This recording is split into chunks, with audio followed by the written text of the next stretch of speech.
Sayyid Muhammad itu seorang sufi, hatinya bersih, setiap hari mau ketemu Rasul kapan aja bisa itu. Sayyid Muhammad cicit, kalau di Arab itu Sayyid itu Habib. Sayyid Muhammad, bisa searching di Google pulang dari kajian, lihat wajahnya itu memang ganteng banget, tampan sekali wajahnya itu. Banyak orang Arab itu gantengan, tapi beda kalau Sayyid Muhammad. Bang Maimun Zubair itu murid Sayyid Muhammad. Banyak ulama-ulama besar di Indonesia, Profesor Dr. Al-Habib Syarif Hakim Al-Munawwar, murid dari Sayyid Muhammad. Itu ada di Mekah. Nah, beliau itu hatinya luar biasa. Suatu ketika beres ngaji,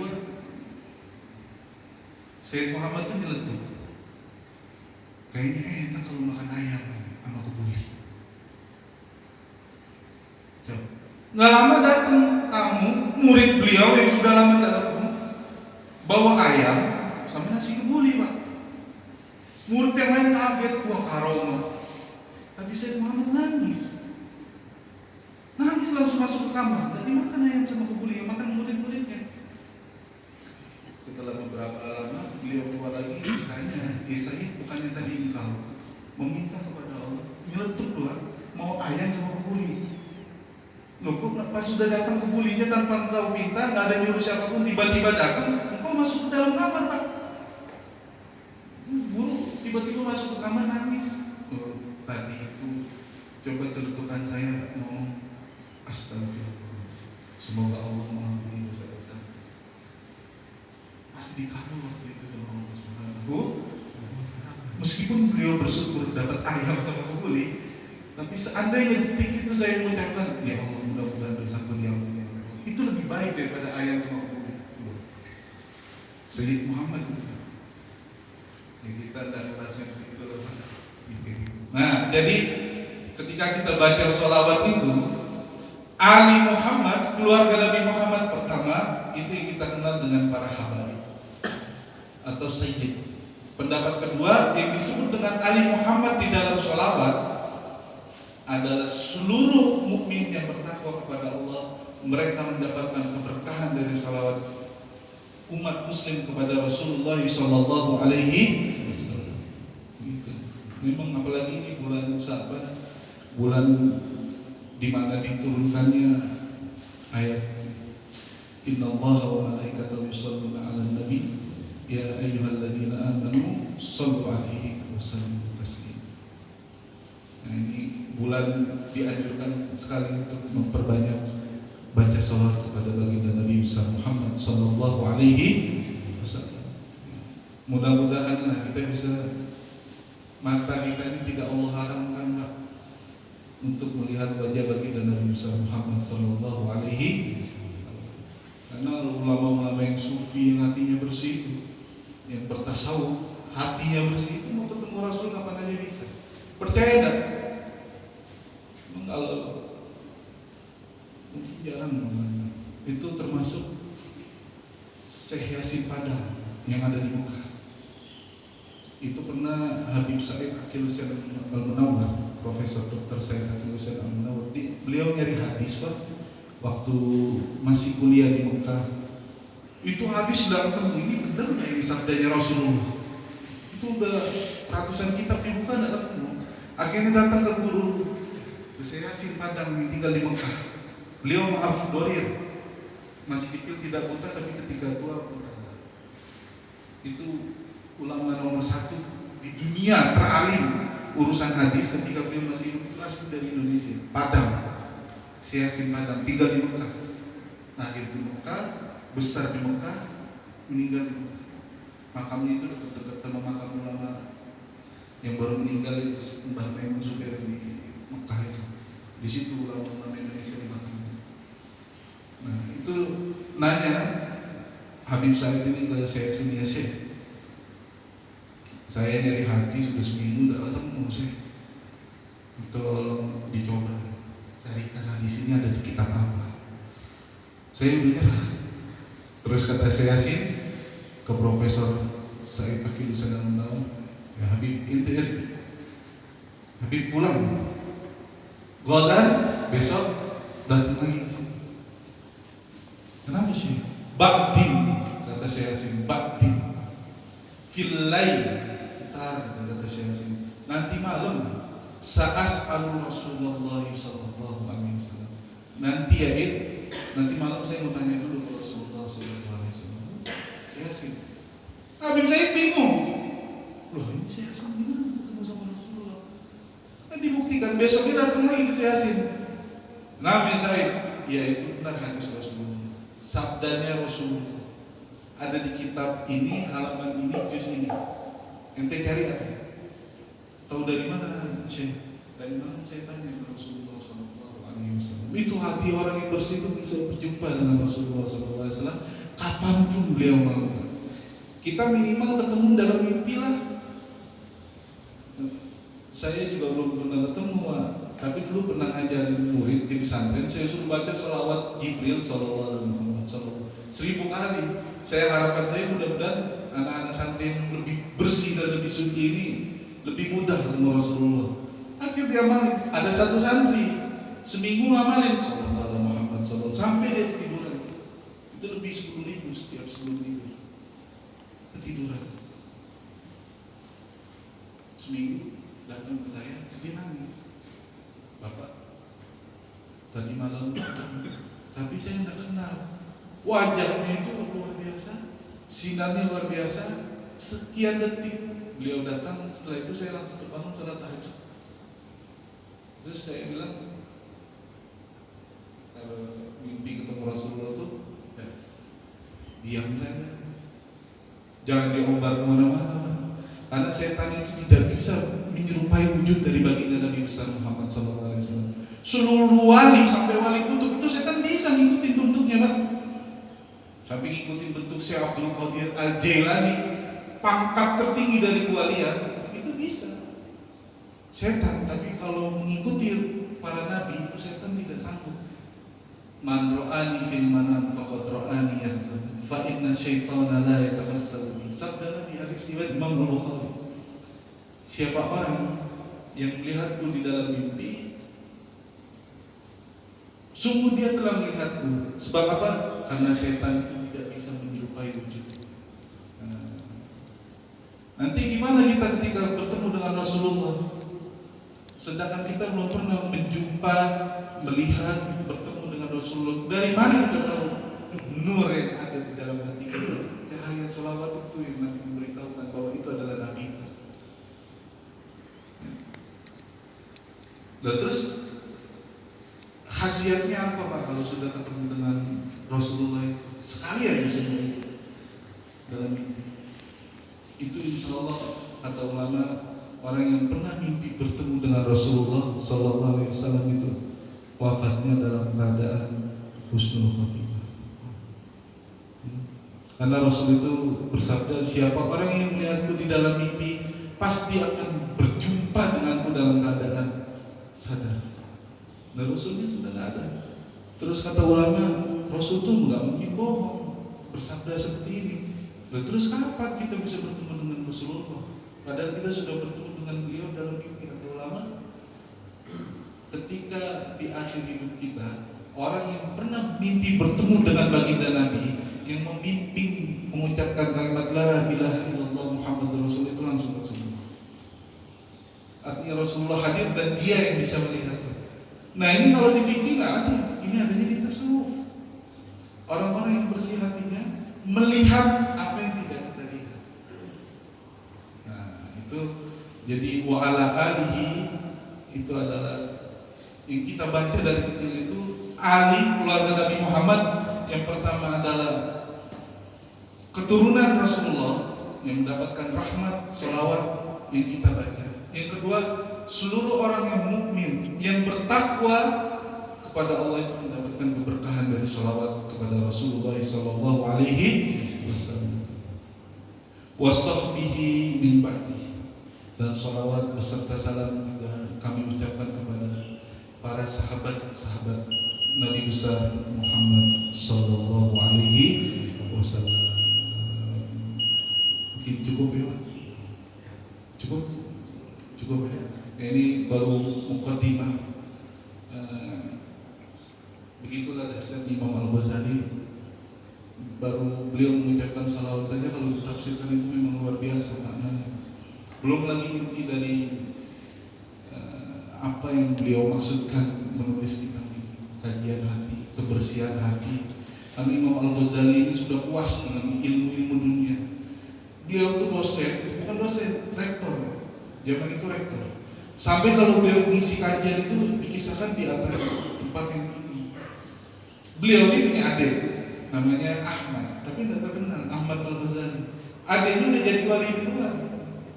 Kakaknya masih ulama, belum jadi wali. Masih orang intelektual aja. Kajiannya filsafat barat. Itu Imam Al-Ghazali. Akhirnya ketika Imam Al-Ghazali sedang berpidato di atas tempat yang tinggi, adiknya diletuk, kakak, sampai kapan kamu itu jadi batu asahan? Orang lain tajam karena lisannya, tapi engkau sendiri tuh bengong Imam Al-Ghazali. Akhirnya pulang ke rumah mikirin itu dan sholat berjamaah sama adiknya. Adiknya udah jadi wali Allah dulu, udah lebih kenal Allah lebih dulu, tapi tidak terkenal lagi. Ngumpet, mastur.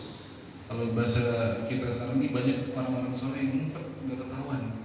Bukan yang bersorban aja, ada wali-wali Allah itu yang nggak bersorban. Ketika Imam Al-Ghazali sholat, Imam Ghazali kakak jadi imam, adiknya jadi makmum. Ketika adiknya jadi makmum, adiknya tiba-tiba di pertengahan sholat mufaraq, berpisah dari imam karena dianggapnya batal Imam Ghazali. Karena kakaknya yang seorang faqih, ahli fikih, tidak mendalami ilmu tasawuf, nanya orang Arab, dek, lu lagi sholat lu, saya nggak buang angin, nggak batal, nggak kenapa-napa, kok kamu mau faraq, tiba-tiba berpisah, jamaah, memisahkan diri mundur. Kakak, tadi saya melihat di perutmu itu ada darah. Nangis Imam Ghazali digituin, Pak. Astagfirullah, lagi sholat itu yang kuhadapi bukan Allah, tapi aku sedang memikirkan bab fikih masalah haid. Loh kakak, kamu menghadap Allah atau menghadap darah? Karena yang ada di otakmu itu bukan Allah, yang ada di hatimu bukan Gusti Allah, tapi itu adalah bab haid.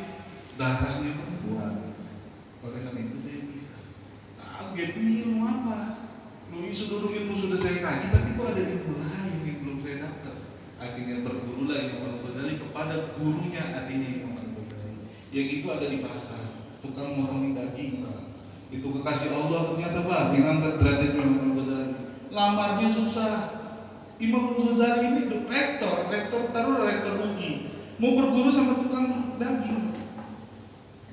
Saya mau berguru loh, kamu kan itu rektor, imam, jubahmu besar. Saya mau berguru, saya mau cari ilmu hakikat. Apa sih ilmu hakikat itu? Karena saya nggak ketemu ilmu hakikat itu di filsafat barat. Ini belajar tasawuf. Ya udah, kalau kamu mau ilmu hakikat, kamu copot dulu jubah kebesaran itu. Dicopot sama Imam Al-Ghazali. Akhirnya jubahnya itu buat ngelap darah daging. Dan habis itu disuruh bersihin selokan, baru saat diterima jadi murid. Dari situlah Imam Al-Ghazali belajar membersihkan hati, dan ternyata gelar dan sanjungan masyarakat kepada Imam Al-Ghazali itu membuat beliau ada sedikit kesombongan di dalam hatinya. Setelah itu beliau iktikaf kurang lebih beberapa tahun tidak keluar rumah. Di dalam rumah mengarang kitab Ihya Ulumuddin, dan itulah kitab masterpiece yang dibaca oleh seluruh ulama di belahan dunia manapun. Ihya Ulumuddin, ilmu yang sangat luar biasa. Nah, untuk masuk ke dalam kitab Ihya, kita mulai dengan kitab Hidayatul Hidayah. Sekian nasihat singkat dari bukan Musyadi tapi Imam Al-Ghazali. Mudah-mudahan Pak, Ibu ada manfaatnya. Subhanakallahumma wa bihamdik, asyhadu an la ilaha illa anta, astaghfiruka wa atubu ilaik. Wallahu a'lam bishawab. Assalamualaikum warahmatullahi wabarakatuh.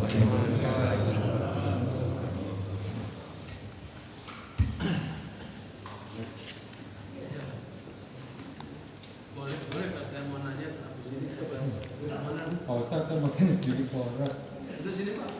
gimana caranya mencuci hati Bapak? Karena hati saya ini terlalu kotor. Gimana cara mencuci hati Bapak?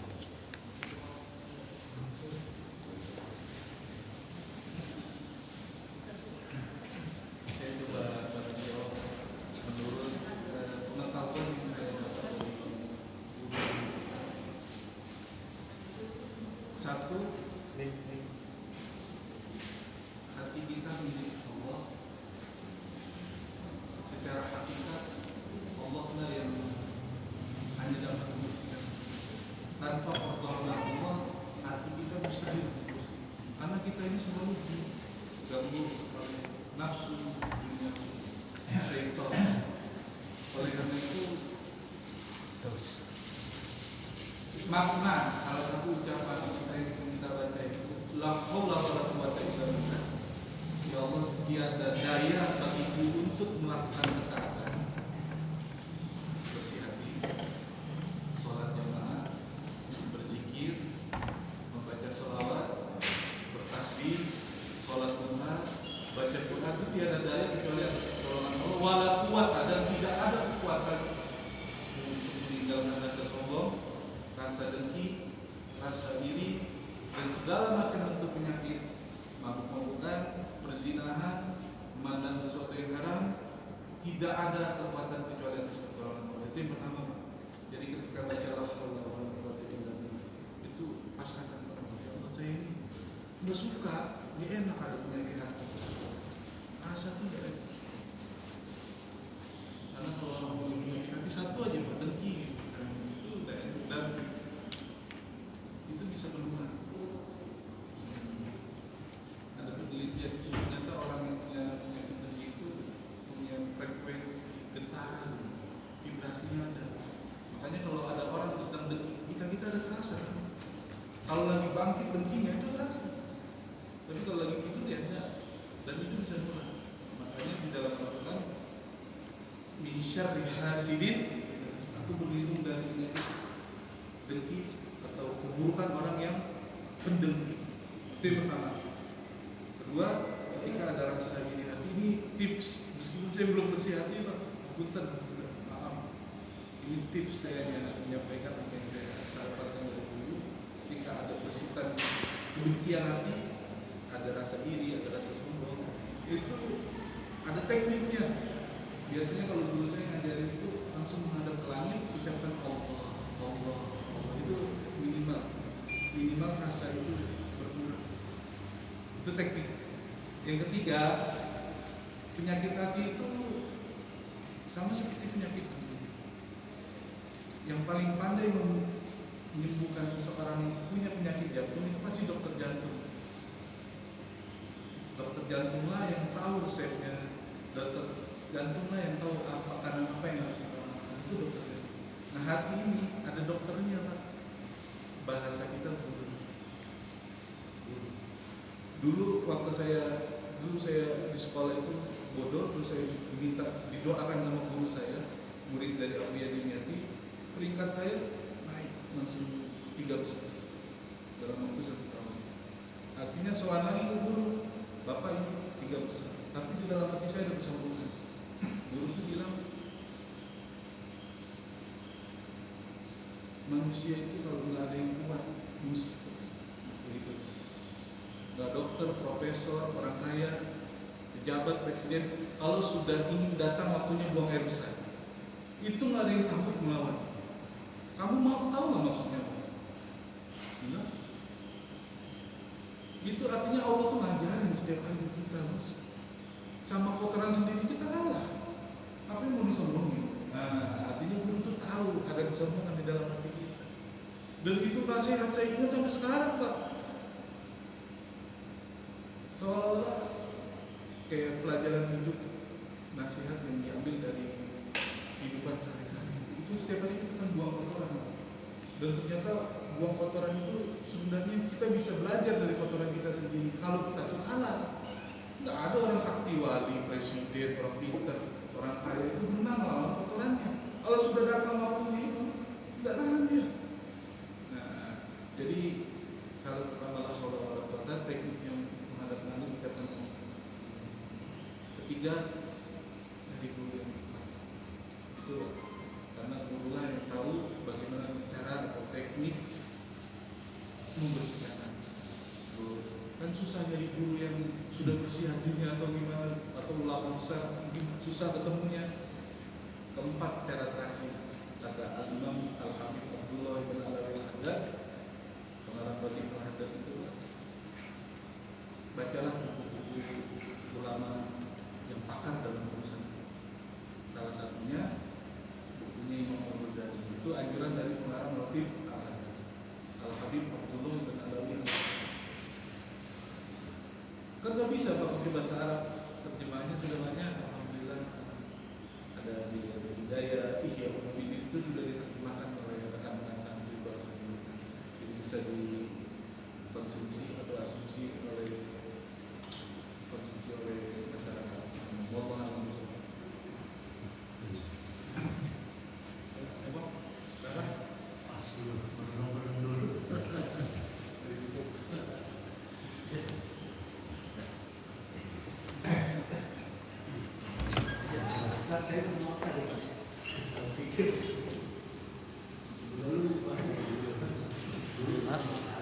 Oke, siapa?